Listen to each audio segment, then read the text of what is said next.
All right, I want to share with you something interesting I found in 2nd Esdras chapter 16 and verse 38. It has to do with something that reads similar to what you would find in the book of Revelation chapter 12 verses 1 and 2. It talks about a woman with child, right? Bringing forth a son or child. And it says here that she is encompassed by great pains in her womb. And then once the child is ready to come forth, that those pains like not a moment. Okay, so basically, this woman with child,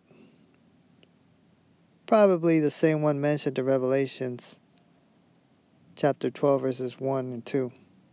Okay, but here it gives us more detail. It says here that in the 9th month. What is this trying to tell us? Could it be that this is indicating that in the 9th Hebrew month, this is when this prophecy takes place? This woman with child, in the 9th month, bringeth forth her son. All right. Now, this could be any 9th month of the coming years, okay? For those that don't know, we're in the 8th Hebrew month. All right. We still got a few more weeks before the 9th Hebrew month arrives. So it could be this year or it could be in the coming years. We don't know. But she is to bring forth her son. Now, this is also a reference to the man-child ministry, right? The elect being born in these end times, coming to the knowledge of who they are. Now, I believe this is also a literal prophecy.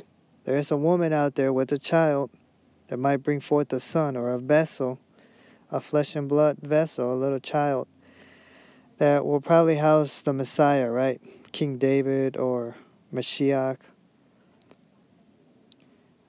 Probably not Mashiach, because it says that this child was to rule the nations with a rod of iron.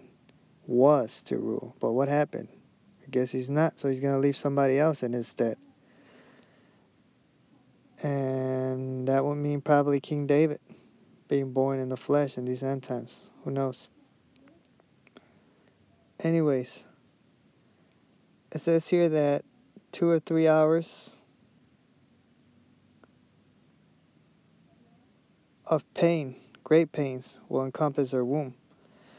These 2 or 3 hours could be a reference to the great tribulation of these end times, the time of Jacob's trouble, right?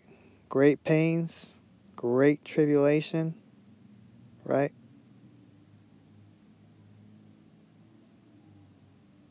Encompass her womb. So what is this womb? The earth, right?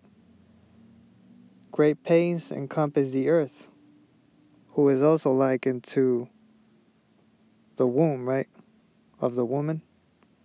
So this is spiritual as well as literal, I believe. Okay, so when this child is born in this physical realm, these great pains like not a moment, meaning all hell breaks loose once this child is born and probably taken up to heaven. I think this flesh and blood body needs to be taken up to heaven for who knows what. I don't know how these things work in the physical realm and spiritual realm. It's probably to keep the child safe from the enemy. So anyways, yes, when this woman with the child, brings forth this anointed Mashiach child that is to come forth in these end times, probably sooner than we think. These great tribulation, birth pangs, slack not a moment. That's when the great tribulation kicks off. And it's going to last probably 2 or 3 hours. I don't know how long is that in earthly time.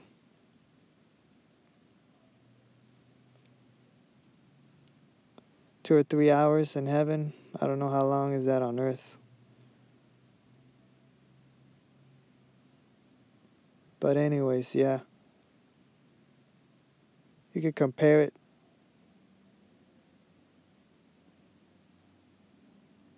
Hold on. I'm having technical difficulties here. Alright, as I was saying, you can compare what we just read with this verse here, or these two verses from the book of Revelation. It's pretty much the same thing, I believe. It says that there appeared a great wonder in heaven. Now, this is a celestial sign of future events that are soon to take place. So, you had in the heavens a woman clothed with the sun and the moon under her feet, and upon her head a crown of 12 stars. Angels, woman, celestial, divine being, feminine.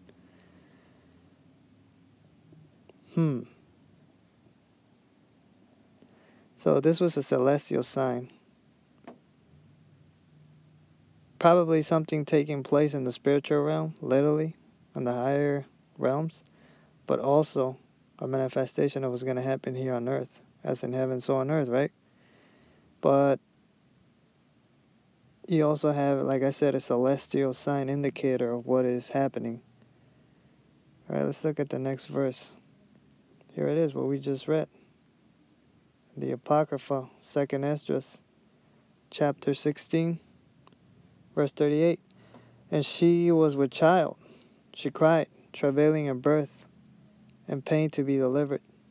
So there it is. It doesn't tell us when is all hell going to break loose and when is this child going to be born, unless you read 2nd Esdras, chapter 16 and verse 38. It gives us the details. It says in the 9th month. We're in the 8th Hebrew month right now.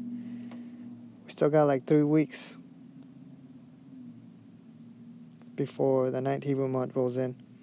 But it could happen in a year. It might not be this year. It might be next year or, the year after that, so on and so forth. But I wanted to share this with you because I ran into it and, it's just things started clicking in my mind like, okay, I want to go over this and I want to share this with you because I want to hear from you. What do you think? Feel free to, put your thoughts in the comment board. Do you think I'm hitting on a lot of truths here? Do you think I'm deciphering this? Or how do you interpret this, okay? I'm not saying that this is what it means. I'm just playing with the verses here. You see what I'm saying? This is what comes to mind right off the top of my head, okay? But I want to hear from you. I would like your input. That's why I'm making this video, okay? I wasn't going to make it. I was just going to keep it to myself. And it's been a couple weeks now, but I ran into this and I kind of been knowing about this, but I think I should share it with you because I want to hear your input on what you think it's saying and whatnot. So, yeah, I gave you my 2 cents. Now I want to hear from you, okay? So, with that being said, I'm out.